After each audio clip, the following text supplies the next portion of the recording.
bout, my first month, was tibialis anterior tendon ruptures. And I was basically taught that if you were over 60 years old, that this went into a brace because there's no point in repairing it or doing a tendon transfer. And that if it was more than a few weeks out, that you really had to do a tendon transfer.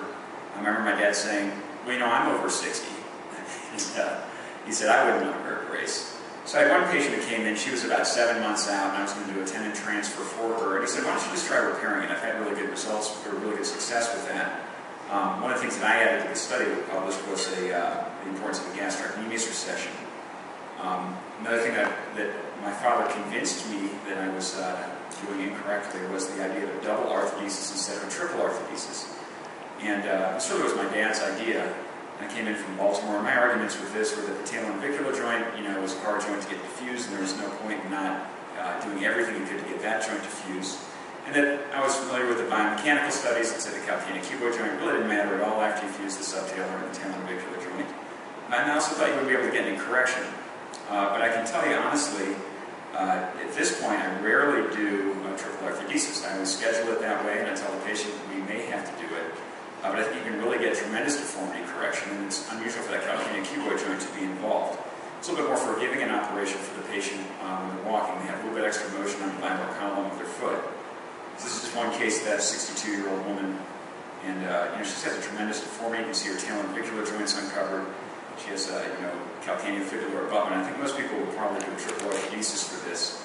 But I would put it to you that we actually got very good correction just fusing those two joints. And she's very happy with that result. One more case. This is a chronic tibialis anterior rupture. It's a 53-year-old nurse who works at our hospital. She went to the ER after she felt a pop. She's still don't worry about it. It's just a minor sprain, and she saw us about 7 months later. She had main complaints were inability to walk for distances, go up hills, and she was also concerned about a painful bump that was growing on the top of her ankle. I want to make sure that wasn't some type of cancer. So here's her physical examination. You can see that she's missing her tibialis anterior tendon. Again, the 70s actually described a clinical triad, which is loss of the normal contour of the tendon, pseudotumor, hyperextension of the digits to dorsiflex the ankle. You can prove this with an MRI scan, but you can usually pick it up on physical examination. This is that patient. Here she is 7 months out. We're still able to just get a hold of that tendon, start pulling it down. This is what we call the water ski. You have to pull on it for maybe about 4 or 5 minutes to get it to actually come back down to length. Even though she is 7 months out, we were able to do a primary repair with suture anchors. Some of these cases that we published in that series, we were not able to do that. We had to use an intercalated graft. Longer standing cases usually had an equinus contraction that needed to be addressed with a gastrocnemius recession. This is one patient 2 years after successful reconstruction. So this is just about it, but working with my dad, he's taught me a lot of things.